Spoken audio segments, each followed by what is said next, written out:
नमस्कार दोस्तों, ढोल में पोल चैनल में आप सब मित्रों का हार्दिक स्वागत करता हूं।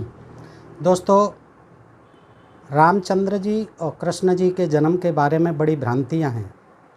कुछ लोग रामचंद्र जी के जन्म को त्रेता युग में बताते हैं और कृष्ण जी के जन्म को द्वापर युग में बताते हैं दोस्तों। और एक युग जो है लाखों करोड़ों वर्षों का बताया जाता है। तो पहले तो हम देखेंगे, हमारी जिज्ञासा रहती है कि आखिर राम का जन्म कब हुआ, रामायण काल कब था, त्रेता युग कब था, कितने वर्ष का था। कुछ लोग कहते हैं कि रामचंद्र जी जो है त्रेता युग में पैदा हुए, आज से लाखों वर्ष पूर्व। और कुछ लोग कहते हैं कि 10,000 वर्ष पूर्व। और कुछ लोग कहते हैं कि राम एक काल्पनिक पात्र हैं, ऐसे ही कृष्ण एक काल्पनिक पात्र हैं, या द्वापर युग में हुए तो लाखों वर्ष पूर्व। तो दोस्तों, आज हम ये देखेंगे, मेरी भी जिज्ञासा रहती है, तो मैंने विभिन्न स्रोतों से अध्ययन किया और कुछ निष्कर्ष निकाले राम के बारे में, कृष्ण जी के बारे में, कि आखिर इनका जन्म कब हुआ। तो दोस्तों, वो जानकारी मैं चाहता हूं कि आपसे भी शेयर करूं और आपसे निवेदन करता हूं कि इस खोज परख वीडियो को आप पूरा देखें दोस्तों, और समझने की कोशिश आप भी करें कि आखिर राम का जन्म कब हुआ था। तो दोस्तों, आइए बगैर किसी विलंब के देखते हैं। देखिए, पहले देखते हैं कि युग जो है ये कब होते थे। युग जो है ये कब, कितने युग के होते, सत्ययुग, त्रेता युग, द्वापर युग और कलयुग। तो दोस्तों, मैंने देखा तो ये हरिवंश पर्व पुराण है, ये हरिवंश पर्व पुराण है गीता प्रेस गोरखपुर की।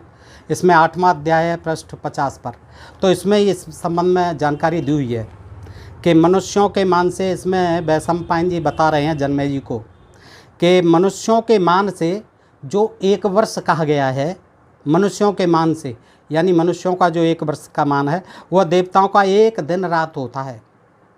तत्व को जानने में चतुर बुद्धिमान पुरुषों ने उत्तरायण को देवताओं का दिन और दक्षिणायन को देवताओं की रात्रि बताया है। देवताओं के 10 वर्षों का मनु का एक दिन रात कहा है, और इस दिन रात का 10 गुना मनु का एक पक्ष कहलाता है। 10 पक्षों का मनु का एक मास होता है। 12 महीनों की एक ऋतु होती है। तत्वार्थदर्शी बुद्धिमानों ने 3 ऋतुओं का एक अयन माना है और 2 अयनों का एक वर्ष कहा है। राजन, देवताओं के 4,000 वर्षों का एक सतयुग होता है, 400 वर्षों की उसकी संध्या होती है, और उतने ही वर्षों की संध्यांश होता है। 3,000 वर्षों के परिमाण का त्रेता युग होता है और 300 वर्षों की उसकी संध्या होती है, और उतना ही उसका संध्यांश होता है। इसी प्रकार 2,000 वर्षों का द्वापर युग कहा गया है, 200 वर्षों की उसकी संध्या होती है और उतना ही उसका संध्यांश होता है। इसी गणना के अनुसार बुद्धिमान पुरुषों ने कलयुग को 1,000 वर्षों वाला बताया है, 100 वर्षों की उसकी संध्या होती है और इतना ही उसका संध्यांश होता है। यह 12,000 वर्षों की एक चतुर्युग की संख्या बताई गई है। राजन, इस दिव्यमान से तुम युगों के वर्षों की गिनती समझ लो। सत्ययुग, त्रेता, द्वापर और कलयुग, इन चारों को चतुर्युगी कहते हैं। नवश्रेष्ठ संख्या करने में चतुर पुरुषों ने 71 चौकड़ी युगों से कुछ अधिक काल का नाम मनवंतर कहा है, और क्योंकि 1000 का 14वां भाग उतना ही होता है, इसके भी दक्षिणायन और उत्तरायण के 2 अयन कहे गए हैं। दोस्तों, इस प्रकार पढ़ने से कुछ हासिल नहीं होगा। मैंने जो है इसका फिर कैलकुलेशन किया है दोस्तों। देखिए, इसका जो है, ये जैसे कहते हैं कि मनुष्यों के मान से एक वर्ष कहा गया है, वह देवताओं का एक दिन रात होता है, यानी, और आगे कहते हैं कि तत्व को जानने में चतुर्मान बुद्धिमान पुरुषों ने उत्तरायण को देवताओं का दिन और दक्षिणायन देवताओं की रात्रि बताया है। तो मनुष्यों का 2 पक्षों का एक मास होता है इसके अनुसार, और मनुष्यों का एक वर्ष होता है, देवताओं का, देखिए, देवताओं का दिन, मनुष्यों का एक वर्ष, देवताओं का एक दिन और रात होता है। बुद्धिमान पुरुषों ने उत्तरायण को देवताओं का दिन और दक्षिणायन को देवताओं की रात्रि बताया है, यानी देवताओं का एक दिन होता है 6 माह का उत्तरायण और रात्रि होती है 6 माह की दक्षिणायन। इस तरह से देवताओं का एक दिन और एक रात्रि होती है, यानी मनुष्यों का एक वर्ष। अच्छा, मनु का एक पक्ष जो पखवाड़ा, इस दिन का 10 गुणा। ये कहते हैं कि देवताओं के 10 वर्षों का मनु का एक दिन कहा गया है, और इस दिन रात का 10 गुना मनु का एक पक्ष कहलाता है। यानी मनु का एक पक्ष बराबर इस दिन का 10 गुना, अर्थात 10 दिन और 10 रात्रि 10 गुना करने पर तो 6 माह से आप 10 करेंगे तो 60 माह हो गए और 60 माह की रात्रि हो गई। इस तरह मनु का एक शुक्ल पक्ष हुआ 60 माह का, यानी 5 वर्ष का, हमारे 5 वर्ष का, और मनु का कृष्ण पक्ष 60 माह का हुआ। इस तरह से 10 वर्ष जो है ये इस तरह से हो गए, दोनों 10 वर्ष हो जाते हैं। यानी 60 माह 5 वर्ष का शुक्ल पक्ष और एक कृष्ण पक्ष, ये मनु का एक पक्ष कहलाता है। इस दिन रात का 10 गुना एक पक्ष कहलाता है। अब मनु का एक माह मनुष्यों के 10 वर्ष के बराबर हो गया। इस तरह के 10 पक्षों का होता है मनु का एक मास, ये कहता है मनु का एक पक्ष कहलाता है इस दिन रात का 10 गुना, और 10 पक्षों का मनु का एक मास होता है।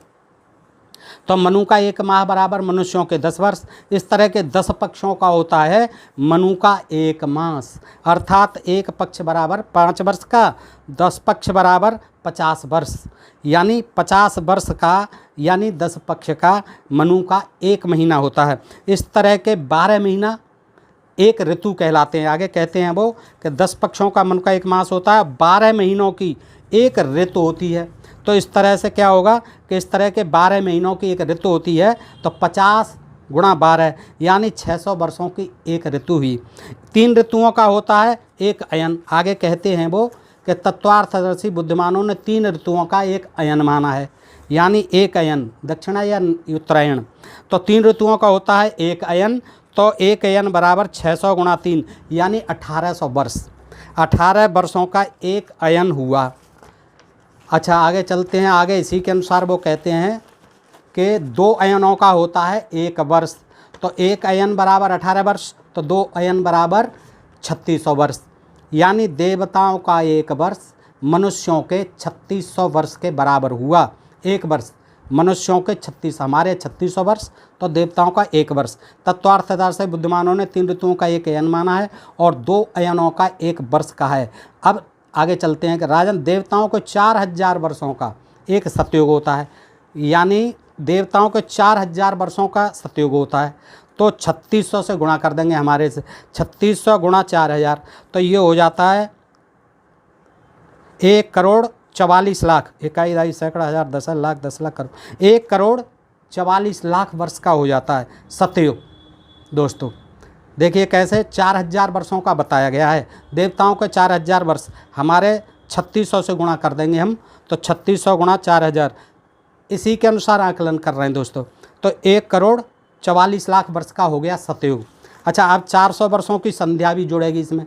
400 वर्षों की संध्या, तो 400 गुणा 3600 14,40,000, और संध्यांश इतना ही संध्यांश जुड़ेगा, तो 14,40,000, 28,80,000 और जुड़ जाएगा।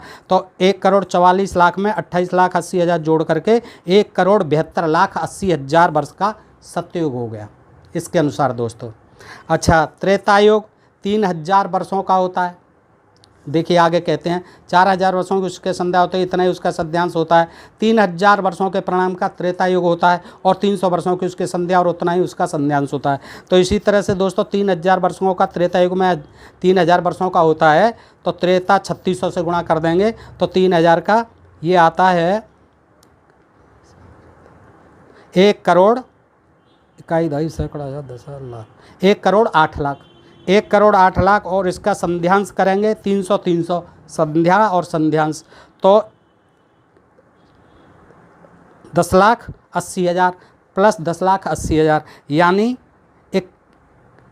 21,60,000 21,60,000 और जोड़ देंगे उसमें। ये चला त्रेता का, तो ये हो गए 1,29,60,000 वर्ष का त्रेता हो गया दोस्तों। अब आगे चलते हैं। ये द्वापर की भी कहते हैं इसी तरह के 3, और इसी प्रकार 2000 वर्षों का द्वापर, 2000 वर्षों का, तो द्वापर हो गया 2000 वर्ष का, यानी देवताओं के वर्ष। मनुष्यों के हो गए 72 लाख वर्ष, और संध्या 200 गुणा 3600 यानी 7,20,000 और 7,20,000 14 लाख 2 2 4 हाँ 14,40,000। अब इसमें जो है जोड़ दिया जाएगा तो ये आ जाएगा 23 सैकड़ा हज़ार 10,000 लाख 10 लाख 73,44,000 वर्ष का द्वापर युग हो गया। कितने का? 73,44,000 का ये हो गया द्वापर युग। इसी गणना के अनुसार बुद्धिमान पुरुषों ने कलयुग को 1,000 वर्षों वाला बताया है। तो 3600 गुणा 1,000 36 लाख वर्ष ये हो गए। और संध्यांश जो है 100 के बताए हैं। तो इसके जो है 3,60,000 प्लस 3,60,000 7,20,000 ये हो गए। तो 36 लाख और 7,20,000 ये जो है 43,20,000 का कलयुग हो गया दोस्तों। इस प्रकार ये जो है आगे चलते हैं तो ये जो है हो जाता है 4 करोड़ 32 लाख। चारों युग जो है 4 करोड़ 32 लाख हो वर्ष का हो जाते हैं चारों कर। ये जो है किसके अनुसार? ये हरिवंश पर्व पुराण के अनुसार। अब देखिए मद्भागवत में भी दिया हुआ है, श्रीमद्भागवत सुधा सागर है ये, इसमें भी इसका विवरण है। इसके अनुसार देखते हैं।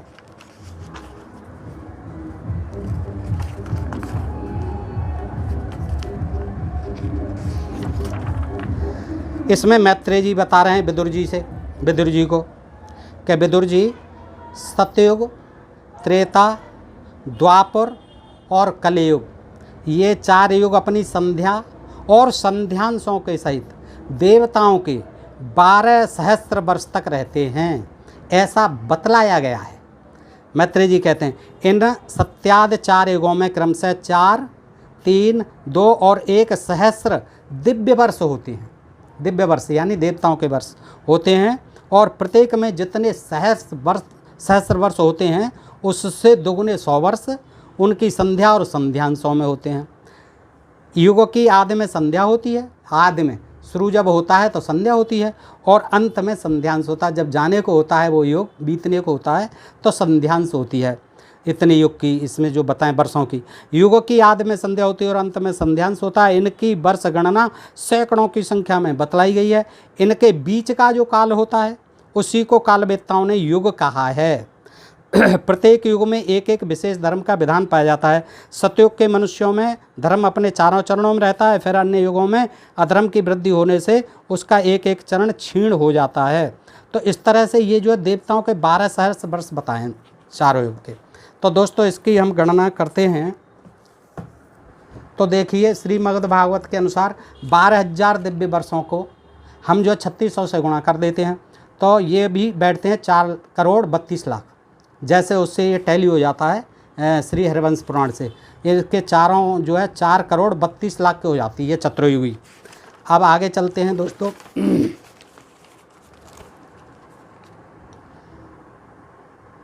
श्रीमद्भागवत के अनुसार देखिए देख लेते हैं कि सत्ययुग 4,000 वर्ष का हुआ, त्रेता 3,000 वर्ष का, द्वापर 2,000 वर्ष का और कलयुग 1,000 वर्ष का।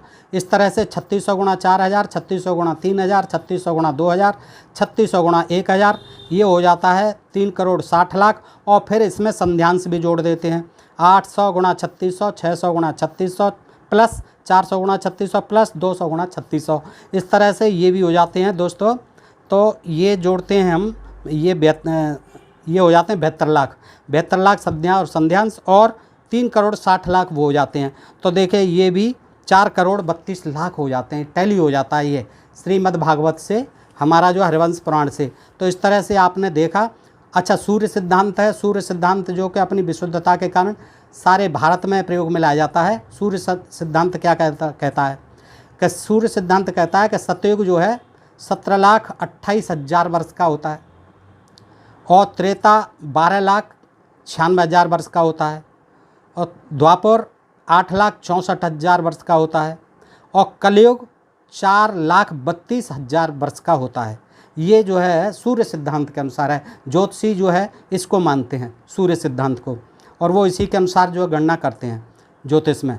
तो वो कहते हैं सूर्य सिद्धांत के अनुसार त्रेता हो गया 12,96,000 और 17,28,000 का सतयुग, द्वापर 8,64,000 वर्ष का, कलयुग 4,32,000 का। तो महायोग हो जाता है 43,20,000 वर्ष। ये 43,20,000 का हो जाता है दोस्तों। सूर्य सिद्धांत में बताए गए आंकड़ों के अनुसार कलयुग का आरंभ, ये भी देखिए सूर्य सिद्धांत में बताए गए आंकड़ों के अनुसार कलयुग का आरंभ कब से हुआ? 17 फरवरी 3102 ईसा पूर्व, यानी आज से 5124 वर्ष पहले, यानी 5124 वर्ष का हो गया है कलयुग। दोस्तों ये जो है सूर्य सिद्धांत में बताया गया है कि कलयुग का आरंभ 17 फरवरी 3102 ईसा पूर्व को हुआ था। और भारतीय पंचांगों में चंद्रमाह के नाम क्या क्या हैं? भारतीय पंचांगों में चंद्रमाह के नाम क्या क्या हैं? चैत्र, वैशाख, जेठ, आषाढ़, श्रावण, भाद्रपद, आश्विन, कार्तिक, मार्गशीर्ष और पौष और फाल्गुन, ये 12 महीने हैं। ये सभी हमारे पंचांगों में। अब कुछ विद्वान कलयुग को 4,32,000 वर्ष का मानते हैं और द्वापर, त्रेता और सतयुग को क्रमशः दूनी, तिगुनी और चौगुनी आयु का मानते हैं, जिसके अनुसार कलयुग 4,32,000, द्वापर 8,64,000, त्रेता 12,96,000, सतयुग 17,28,000। इसलिए इस तरह से जोड़ किया जाए तो चारों युगों का 43,20,000 वर्ष हो जाते हैं। वायु पुराण में अब देखिए उससे टैली करते हैं कि त्रेता युग में ही महर्षि परशुराम हुए और जिनका विवाद हुआ था शिव धनुष तोड़ने पर राम जी से, तो उनके बारे में वायु पुराण क्या कहता है। देखिए वायु पुराण में जमदग्नि के पुत्र परशुराम को 19वें त्रेता युग में पैदा हुए बताया जाता है, 19वें त्रेता युग में, और राम को 24वें त्रेता युग में पैदा होना बताया जाता है। तो महाभारत में इन्हीं राम को त्रेता और द्वापर के संध्य काल में हुआ बताया जाता है, यानी त्रेता बीतने को था, द्वापर आने को था, उस संध्य काल में राम जी पैदा हुए थे। और वैसे वायु पुराण ये कहता है कि 19वें त्रेता युग में तो परशुराम जी हुए यानी पहले, और बाद में पाँच वे उसमें 24वें त्रेता युग में राम जी पैदा हुए। अब सूर्य सिद्धांत के अनुसार ही देखा जाए तो 4,32,000 का होता है सतयुग, गुणा 3 यानी 12,96,000 वर्ष बनती हैं। इस 12,96,000 को अवान्तर से विभाजित करने पर अवान्तर की आयु निकल आती है। इतनी आयु वाले त्रेता के 24 अवान्तर त्रेता माने जाएं तो हर अवान्तर त्रेता 54,000 का हो जाएगा, यानी 4,32,000 को और 3 से गुणा करेंगे 12,96,000, और 12,96,000 चूँकि रामचंद्र जी पैदा हुए 24वें त्रेता युग में, तो 24 से डिवाइड कर देंगे, एक अवान्तर की अवधि आ जाएगी 54,000, तो 54,000 का हो जाता है। अब इस गणना के अनुसार परशुराम 19वें त्रेता युग में पैदा हुए, तो 54,000 गुणा 5 का अंतर हुआ ना, तो उनके जन्म में अंतर हो गया 2,70,000 वर्ष का। परशुराम और राम के जन्म में 2,70,000 वर्ष का अंतर हो गया, राम और परशुराम के जन्म में। तो परशुराम की आयु में और राम की आयु में 2,70,000 वर्ष का अंतर हो गया, जो नितांत असंभव है। जबकि रामायणों में राम परशुराम संवाद दिखाया जाता है। सोचना होगा कि क्या परशुराम की आयु 2,70,000 वर्ष हो सकती है। महाभारत में व्यास का जन्म द्वापर के अंत में और श्री कृष्ण का जन्म द्वापर कल के संधि में बताया गया है, यानी व्यास का जन्म द्वापर के अंत में और उनका जो संधि काल में द्वापर और कलयुग के बीच में, किसका? श्री कृष्ण का, महाभारत में। और श्री कृष्ण के देहांत के बाद कहते हैं कि कलयुग प्रारंभ हो गया था। अब सूर्य सिद्धांत के अनुसार द्वापर और कल की संधि की आयु 300 गुणा 360 वर्ष अर्थात 1,08,000 वर्ष होती है। किसकी? संधि की आयु जुड़ता है जहाँ कली जो है और द्वापर, उसकी आयु हो गई संधि काल की 1,08,000। महाभारत शांति पर्व 348/21 के अनुसार। परंतु स्वयं महाभारत के अनुसार श्री कृष्ण की इतनी आयु तो थी नहीं, कितने वर्ष जो है जीते रहे, क्योंकि यह मान भी लिया जाए कि उन्होंने संधि काल में जन्म लिया तो इतनी आयु तो नहीं होगी 1,08,000, और बाद में कलयुग आ गया। फिर व्यास का जन्म यदि द्वापरांत में माना, द्वापर के अंत में माना जाए, तो व्यास की आयु भी 1,08,000 वर्ष नहीं थी, क्योंकि संधि काल 1,08,000 वर्ष रहा। तो जिसे माना जा सके कि उपरांत से द्वापरांत से लेकर वे कल के प्रारंभ तक रहे व्यास जी महाराज। तो व्यास तो भीष्म से थोड़े ही बड़े रहे होंगे, और महाभारत के अनुसार भीष्म की आयु लाखों हजारों वर्ष नहीं थी। तब द्वापर और कलयुग के संधि काल को लाखों या हजारों वर्षों का कैसे माना जा सकता है? अब देखिए दोस्तों, भारतीय कैलेंडर क्या कहते हैं। जब हिंदू कैलेंडर में जिस कैलेंडर में, अब कैलेंडर हमारे कई तरह के हैं, हमारा भारतीय कैलेंडर कौन सा है, उससे हम देखेंगे कि रामचंद्र जी का जन्म कब और कैसे हुआ। तो दोस्तों इसके लिए हम देखते हैं प्रमाण। इससे पहले देखते हैं इससे तुलसीदास की रामचरितमानस से। दोस्तों अब आइए राम के ऊपर जो है कि राम जी का जन्म कब हुआ। तो देखिए दोस्तों, ये बालकांड है, पृष्ठ 191 है, ये श्री रामचरितमानस है। इसमें कहते हैं कि जोग लगन ग्रह बार तिथि सकल भय अनुकूल, चर और अचर हर्ष जुत राम जन्म सुखमूल। योग लगन ग्रह बार और तिथि सभी अनुकूल हो गए, जड़ और चेतन सब हर्ष से भर गए, क्योंकि श्री राम का जन्म सुख का मूल है। आगे कहते हैं नवमी तिथि मधुमास पुनीता, शुक्ल पक्ष अविजित हरि प्रीता। नवमी तिथि मधुमास पुनीता, शुक्ल पक्ष अविजित हरि प्रीता। मध्य दिवस अति शीतन घामा, पावन काल लोक विश्राम। पवित्र चैत्र का महीना था।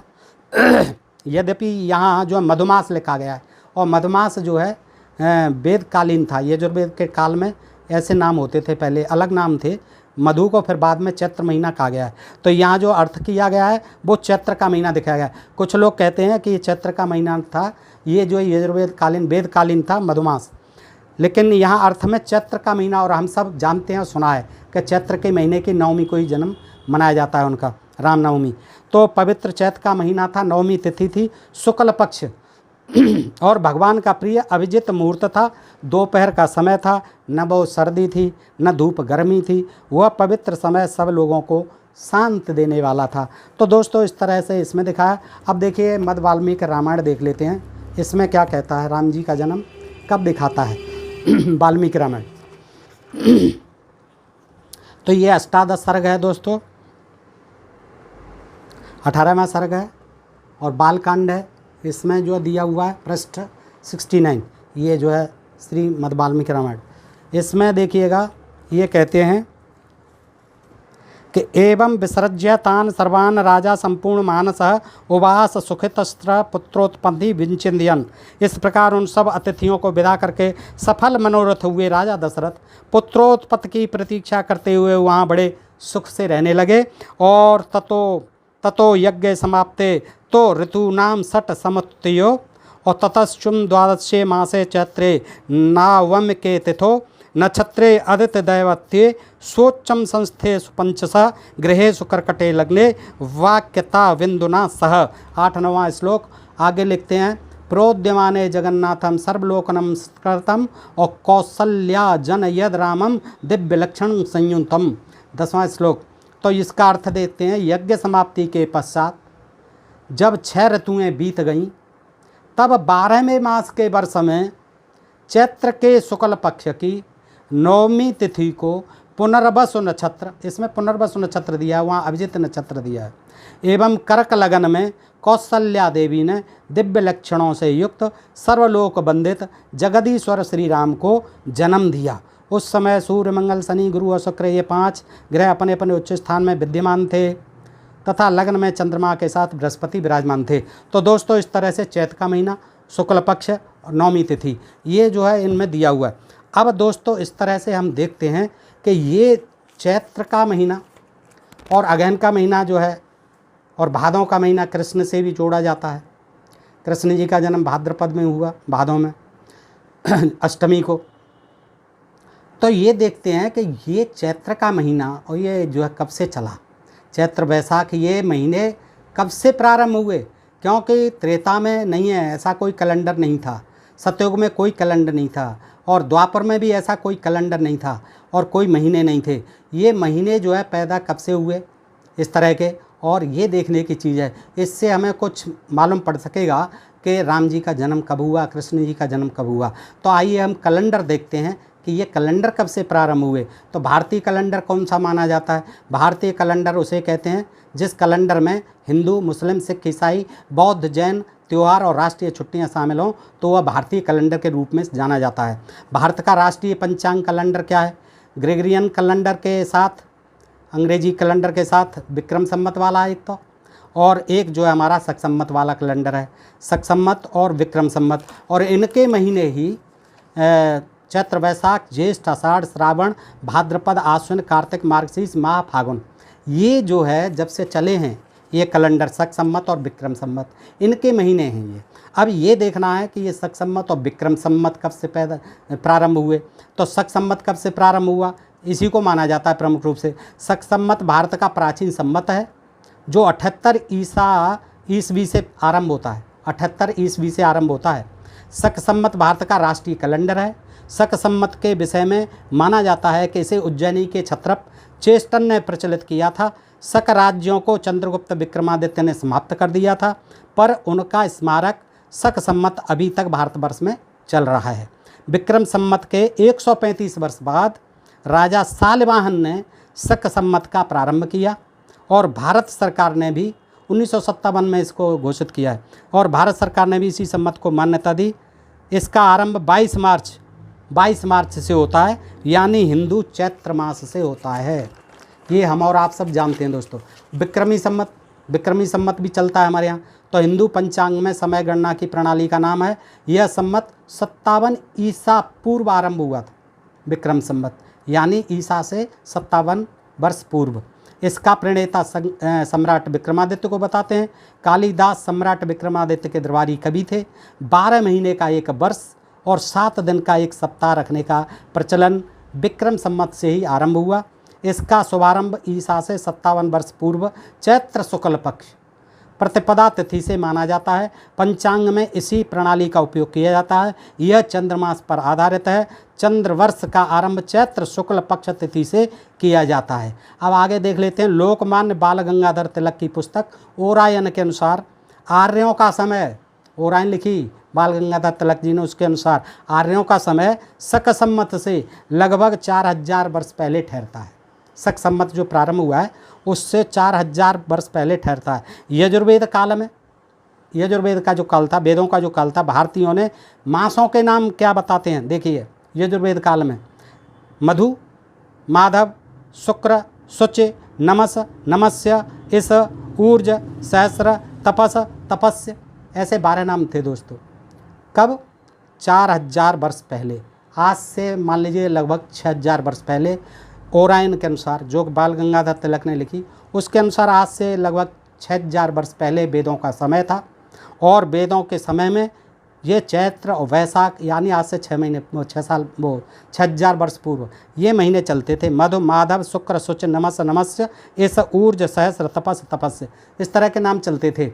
लेकिन जब से हमारे विक्रमी और शक संवत चले हैं कैलेंडर, तब से चैत्र मास, चैत्र, वैशाख, ज्येष्ठ, आषाढ़, सावन, भाद्रपद और भादों और आश्विन, कार्तिक, मार्गशीर्ष, पौष, माघ और फाल्गुन, ये महीने चले। तो दोस्तों अब देखते हैं कि उसका श्रीमद् भागवत में भी कृष्ण का भी देखते हैं अगेन से क्या संबंध जोड़ा जाता है। ये द्वापर युग में कृष्ण जो कहते हैं, लेकिन ये जो है तब था ही नहीं, ये तो विक्रम संवत और ये शक संवत से शुरू हुआ है। देखिए मासानाम मार्ग शीर्षोहम, अर्थात समस्त महीनों में श्री कृष्ण जी कहते हैं मार्गशीर्ष मेरा ही स्वरूप है। मार्गशीर्ष अगेन मेरा ही स्वरूप है। महीनों में मैं मार्गशीर्ष और ऋतुओं में बसंत हूँ। ये गीता 10/35 में कहते हैं। तो अग्रहायन का प्रभंश है जो मार्गशीर्ष मास में किसी समय वर्षारंभ का प्रतीक है। दोस्तों मृगशिरा का अर्थ है मृग का शीर्ष। आकाश मंडल में मृगशिरा 5वां नक्षत्र है। शास्त्रों के अनुसार मार्गशीर्ष महीने का संबंध मृगशिरा नक्षत्र से है। तो ये मार्गशीर्ष जो जिसका अध्ययन का कर रहे हैं कृष्ण जी कह रहे हैं गीता में, तो ये शक और संवत जब से प्रारंभ हुए हैं तब से कह रहे हैं। इसका मतलब इसके बाद कहते हैं ये राम जी का जन्म जो है शक संवत और विक्रम संवत जब से चैत्र महीना आदि शुरू हुए हैं तब से हुआ। तो दोस्तों अब आप ये देख सकते हैं कि किस तरह से चैत्र के महीने का उल्लेख आता है, अगहन के महीने का गीता में उल्लेख आता है, कृष्ण के मुख से आता है। तो दोस्तों अब आप ये अनुमान लगाइए कि ये चैत्र, वैशाख, ज्येष्ठ, आषाढ़, ये नवमी तिथि, ये हमारे कैलेंडर जो चले शक और विक्रमी संवत तब से चले और तब से ये रामचंद्र जी का जन्म दिखाया। तो आप ये सोच लीजिए 57 वर्ष पूर्व से लेकर ईसा पूर्व 2057, तो आज कितनी वर्ष होती हैं? 2060 या 2100 वर्ष आप मान लें।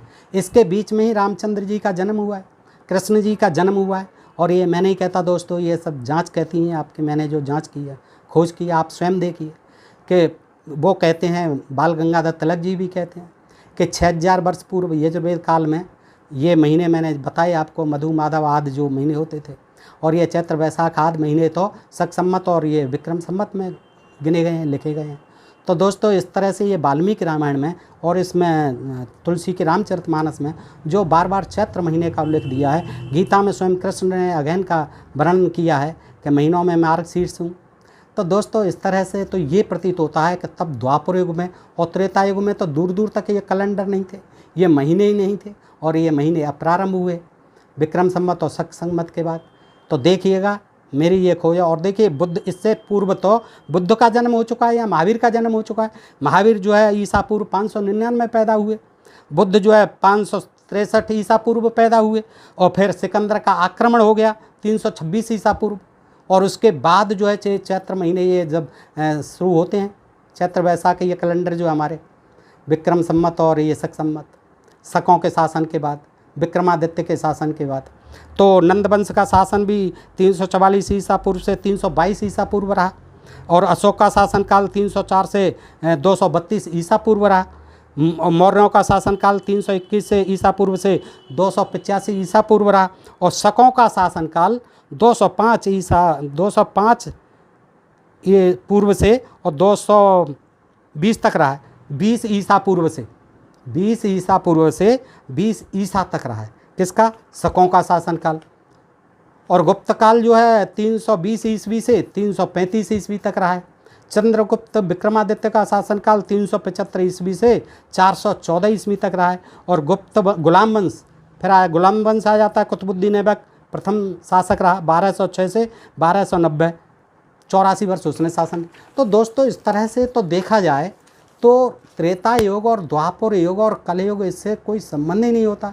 इनका जो है चैत्र महीनों का और वैशाख महीनों का और अगहन महीनों का ये जो है सब शक सम्मत और विक्रमी सम्मत से प्रारंभ हुए, और इसके बाद तो रामचंद्र जी का और कृष्ण जी का जन्म होना ही मतलब नहीं है। ये तो सारी चीज़ें पहले, इनसे पहले तो बुद्ध जी पैदा हो गए, महावीर जी पैदा हो गए, और दोस्तों सिकंदर का भी आक्रमण हो गया इनके शासन। तो इस तरह से जो है ये खोज का विषय है दोस्तों। विद्वानों को चाहिए कि इसमें ऐसे ही खोज करें और सोचें और बताएं, जनता को अवगत कराएं कि कब जो है रामचंद्र जी का जन्म हुआ, कृष्ण जी का जन्म हुआ, कितने साल का द्वापर युग होता है। सारी चीज़ें मैंने आपको प्रमाण सहित रखी दोस्तों। खैर आज के लिए अब इतना ही दोस्तों। अगर आपको ये प्रसंग पसंद आए तो अपने दोस्तों में शेयर करें, उन्हें भी अवगत कराएं दोस्तों। और वीडियो पसंद आया शेयर करके उन्हें अवगत कराएं दोस्तों। आज के लिए इतना ही। सुनने के लिए आपका हृदय से आभार। नमस्कार। जय हिंद, जय भारत।